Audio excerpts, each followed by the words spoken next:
Hello guys, welcome back to my channel Kartik social vlog. तो भाई कल हमने पढ़ा था introduction coal chapter 3 coal and petroleum का। आज हम पढ़ेंगे कोल के बारे में। चलिए स्टार्ट करते हैं। बाय।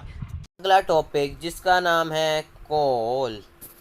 तो कोल को समझ के आपको क्या आता है? कोल का मतलब क्या होता है? कोयला। यू हैव सीन कोल और हियर अबाउट इट। फिगर 3.1 में जो आपको एक कोल की पिक्चर दे रखी है। It is as hard as stone and it is black in colour. अब जो कोल है वो क्या, आपने कई बार कोल के बारे में सुना होगा कि कोल क्या होता है, क्या होता है। ये फिगर दे रखी है कोल की यहाँ पे। ये रही। जो कोल है वो हार्ड है स्टोन, पत्थर जैसा सख्त होता है, हार्ड होता है पत्थर जैसा। और ब्लैक इन कलर, वो काले रंग का होता है। ठीक है। Coal is one of the fossil fuel use to cook food. Earlier it was use in railway engine to produce steam to run the engine. It is also used in thermal power plant to produce electricity. Coal is also used as a fuel in various industries. ठीक है। जो कोल है उससे हम पहले ज़माने में उसे यूज़ करते थे खाना बनाने में। ठीक है।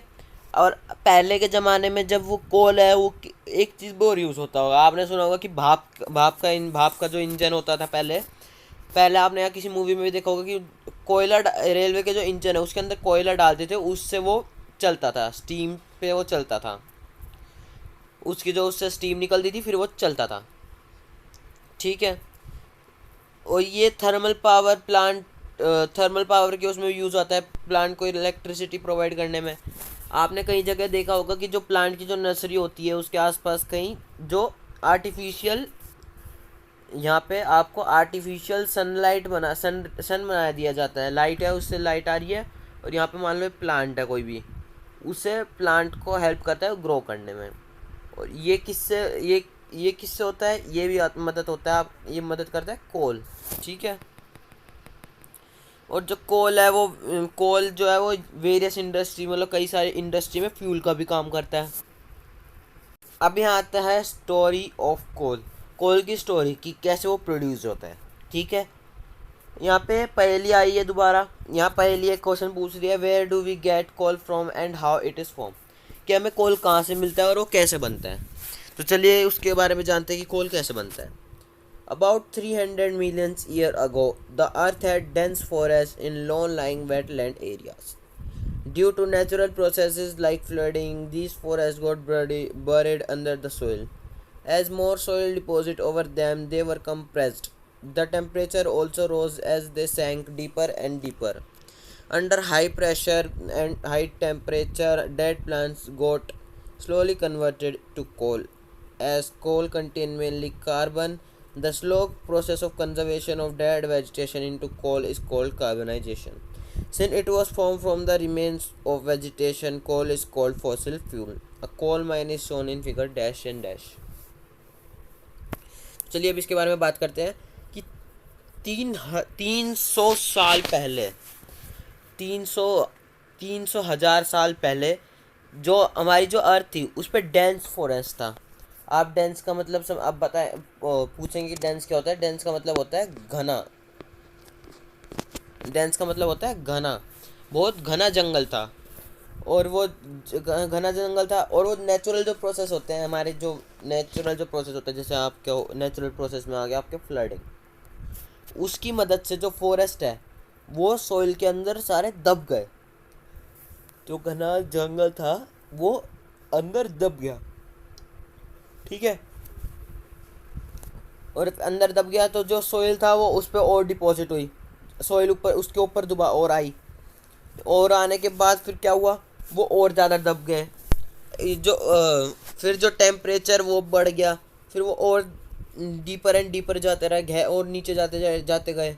हाई प्रेशर और हाई टेम्परेचर के नीचे जो डेड प्लांट्स थे वो धीरे धीरे किस में कन्वर्ट हो गए? कोल में कन्वर्ट हो गए। ये आपका क्वेश्चन आ सकता है, हाउ इज कोल फॉर्म। तो आपको पहला पहला पहला क्या लिखना है? ये ड्यू टू नेचुरल, पहला पॉइंट आपका ये होगा ड्यू टू नेचुरल। एक मिनट में आपको दोबारा बताता हूँ। ये देखो, पहला आपको पॉइंट कौन सा होगा? पहला आपका पॉइंट होगा due to natural processes like flooding, these forest got buried under the soil. फिर आपका सेकंड पॉइंट कौन सा होगा? As more soil deposits over them they were compressed. ठीक है।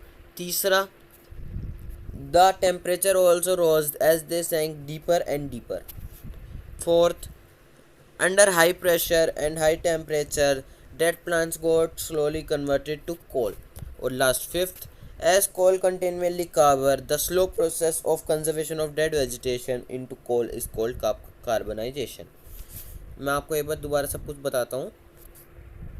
अब देखिए, पहला आपका क्या है, यहाँ से है आपका पहला ड्यू से लेके अंडर सॉइल। ठीक है।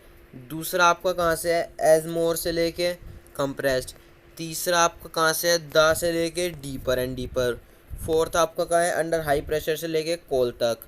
कोल के बाद आपका लास्ट जो फिफ्थ है वो कहाँ से है? एज से लेके यहाँ से mainly carbon the slow process of conservation of dead vegetation into coal is called carbonisation. ठीक है। ये है आपके 5 पॉइंट। ये आपका एक क्वेश्चन, ये आपके क्वेश्चन आएगा उसका आंसर हो सकता है। अब जो एक उसे हम कार्बनाइजेशन कहते हैं, ये मैंने आपको बता दिया कि जो कोल है उसका जो वेजिटेशन के जो रिमेन्स है, कोल जो वेजिटेशन के जो रिमेन्स रह जाते हैं वो कार्बनाइजेशन से कोल कन्वर्ट हो जाते हैं। उस जो कोल है उसे हम एक नाम और से बुलाते हैं। वो कौन सा नाम है? वो है फॉसिल फ्यूल। मैंने आपको पिछले वाले वीडियो में समझाया था कि फॉसिल फ्यूल क्या होता है। तो जो कोल है वो भी एक फॉसिल फ्यूल है। अब कोल माइन की पिक्चर दे रखी है पीछे, तो चलिए देखते हैं। ये रही कोल माइन की पिक्चर। इसमें शायद अच्छे से विजिबल नहीं होगा। ये हैवी मशीनरी, यहाँ पे बहुत ज़्यादा डीप जो है वो कोल माइन होती है। ये मशीन अंदर से कोल एक्सट्रैक्ट करते हैं और फिर वो जाते हैं कहीं फैक्ट्रीज़ में कोल को अच्छे से प्रोड्यूस करने के लिए। और जो अभी हम आगे पढ़ेंगे, कोल के 3 टाइप होते हैं। ठीक है। When heated in air, coal burns and produce mainly carbon dioxide gas. जब हम कोल को जलाते हैं तो वो मेनली एक गैस प्रोड्यूस करता है जिसका नाम है कार्बन डाइऑक्साइड गैस, या आप इसे CO2 भी बोल सकते हैं। Coal is process in industry to get some useful products such as coke, coal tar and coal gas. मैंने आपको बताया कि उसके 3 टाइप होते हैं। ये आपका क्वेश्चन आ सकता है, what is the types of write any 2 types write types of coals. तो इसमें आप लिख सकते हैं there are 3 types of coals. पहला है कोक, कोल तार एंड कोल गैस। ठीक है। अब आते हैं हम कोक पे। अब बारी आती है कोक की। It is a tough porous and black substance. It is almost substance, it is an almost pure form of carbon. Coke is used in the manufacture of steel in extraction of many metals. अब यहाँ बारी आती है coke की। Coke क्या है? Coke एक tough है, बिल्कुल पोरस, जिसमें छेद होते हैं, और ब्लैक सब्सटेंस है, मतलब ब्लैक कलर का। अगर कोल ब्लैक है तो उसके जो शो है वो भी ब्लैक होंगे। ठीक है। ये जो कोक है ये बिल्कुल एक तरह से बिल्कुल प्योर फॉर्म है कार्बन की, मतलब कुछ भी उसमें एक्स्ट्रा मटेरियल नहीं है। ये बिल्कुल प्योर फॉर्म है कार्बन की। ठीक है। और जो कोक है वो कहाँ यूज़ होता है? कोक होता है मैन्युफैक्चर ऑफ स्टील को मैन्युफैक्चर करने के लिए, and in extraction of many metals को एक्सट्रैक्ट करने के लिए। ठीक है। अब अगला आता है हमारा coal tar. It is a black thick liquid with an unpleasant smell. It is a mixture. ये भाई यहाँ तक समझा दूँ पहले मैं। जो कोल तार है वो एक ब्लैक कलर में है और ये थिक लिक्विड है। थिक लिक्विड देखो यहाँ पे दे रखा है, मतलब पानी है, बहुत ज़्यादा थिक है मतलब। और ये बहुत ज़्यादा इसकी अनप्लीजेंट स्मेल है। अनप्लीजेंट स्मेल क्या होता है? जो आपको बिल्कुल भी बर्दाश्त ना हो, मतलब बहुत ही बुरी स्मेल। जैसे फिनाइल, जैसे आपको एग्जांपल दूँ तो जैसे आप कहीं जा रहे हैं और अगर कहीं कूड़ा पड़ा हो रास्ते में तो उसकी भी बहुत ज़्यादा बुरी स्मेल आती है ना, सेम ऐसे इसकी बहुत ज़्यादा बुरी स्मेल है। It is a mixture of about 200 substances. ये जो कोल तार है वो 200 सब्सटेंसेस का मिक्सचर है, मतलब इसमें 200 सब्सटेंस मिक्स हो रखे हैं। Product obtained from coal tar are used as starting material for manufacturing various substances used in everyday life and in industries like synthetic dyes, drugs, explosive, perfume, plastic paints, photographic material, roofing material, etc. Interestingly, naphthalene balls are used to repel moth and other insects are also obtained from coal tar. अब जो कोल तार से बहुत सारे products use होते हैं, जो starting material होते हैं वो मैन्युफैक्चर करने के लिए बहुत सारे स्टार्टिंग मटेरियल्स होते हैं हमारी लाइफ में, इंडस्ट्री में। जैसे सिंथेटिक डाइज बनती है, इनसे ड्रग्स बनते हैं, एक्सप्लोजिव बनते हैं, परफ्यूम्स बनते हैं, प्लास्टिक बनती है, पेंट बनते हैं, फोटोग्राफिक मटेरियल बनते हैं और रूफिंग मटेरियल। ये कई सारी चीज़ें हमारे कोल तार से ऑब्टेन होती है एक्सेट्रा। इंटरेस्टिंगली नेप्थलीन बॉल्स, जो नेप्थलीन बॉल्स होती है यानी कि जो कपूर की गोलियां होती है, वो हम रखते हैं हम यूज़ करते हैं मौत को मारने के लिए या और कोई इंसेक्ट्स को मारने के लिए, जो हमें कोल तार से ही ऑब्टेन होती है वो भी। अब आपने अपने घर में अपने बड़ों को देखा होगा कि जो कपूर की गोलियां कपड़े में बांध के रख देते हैं ताकि वो जो कपड़ा है, वो जो कीड़े हैं वो कपड़े को ख़राब ना कर पाए, हमारे जो सामान है उसे ख़राब ना कर पाए। ठीक है। These days bitumen, a petroleum product, is used in place of coal tar for metaling the road.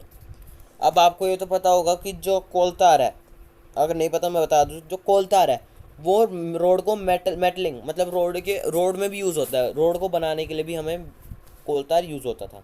लेकिन आज के दिन में कोल तार की जगह किसने ले ली है? बिटुमन ने। ये जो बिटुमन है ये एक पेट्रोलियम से बना एक प्रोडक्ट है जिसने किसकी जगह ले लिया? कोल तार की जगह ले ली है रोड को मेटलिंग करने के लिए। ठीक है। अब अगला टॉपिक है हमारे पास coal gas. Coal gas is obtain during the processing of coal to get coke. अब कोल गैस जो है वो हमें कब ऑब्टेन होता है? जब हम कोल से कोक बना रहे होते हैं, उसके बीच में जो भी गैस रिलीज होती है उससे हम कहते हैं कोल गैस, वो हमें कोल गैस मिलता है। ठीक है। अब यहाँ पे एक ब्लू येलो बॉक्स दे रखा है। Coal gas was used for street lightning and for first time in London in 1810 and New York around 1820। Nowadays it is used as source of heat rather than light. पहले के उसमें हम कोल gas को किस में यूज़ करते थे? पहले के ज़माने हम कोल गैस को यूज़ करते थे स्ट्रीट की लाइटिंग में, मतलब जो हमारे स्ट्रीट्स जो हमारी गलियों में जो लाइट्स लगी रहती है उसमें कोल गैस यूज़ होता था। और पहली बार ये कहाँ हुआ था?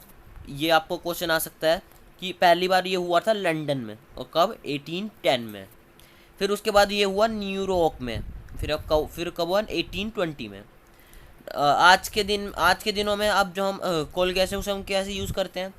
हमें सोर्स ऑफ हीट को यूज़ करते हैं, सोर्स ऑफ हीट के उसमें यूज़ करते हैं हम किसे? Rather than light. अब लाइट को हम ज़्यादा यूज़ नहीं करते, हम अब कोल गैस को सोर्स ऑफ हीट की तरह यूज़ करते हैं। ठीक है। अब आगे चलते हैं। As it is used in many industries situated near coal processing plants. अब यहाँ पे बता रखा है कि जो कोल गैस है उसे हम कहाँ यूज़ करते हैं? जो कई सारी इंडस्ट्रीज़ हैं उसमें हम फ्यूल की तरह यूज़ करते हैं, और जो कोल प्रोसेसिंग प्लांट है उसमें भी ये यूज़ होता है। तो भाई फाइनली ख़त्म हो चुका है वो टॉपिक कोल। तो अगले वाले उसमें हम पढ़ेंगे पेट्रोलियम के बारे में। तो अभी भाई वीडियो अच्छी लगे लाइक करें, शेयर करें और भाई लास्ट में सब्सक्राइब कर देना। बाय।